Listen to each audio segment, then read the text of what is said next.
បុកពេលសន្និវាយើងចារួមគ្នាបងនឹងពុំងីបានស្គាល់គ្នាជានិស័យរងចាំសែនយូរគូព្រេងនៅក្នុងក្តីស្រមៃ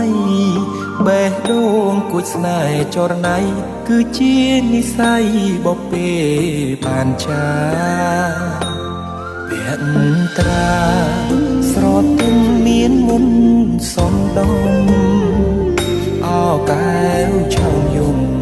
ឲ្យរៀមចាំចិត្តចេតនាសំរងភពផងលោកពណ៌ល្អដូចអប្សរាប្របីស្មើកូនទេវតាឲ្យបងស្នេហាដកចិត្ត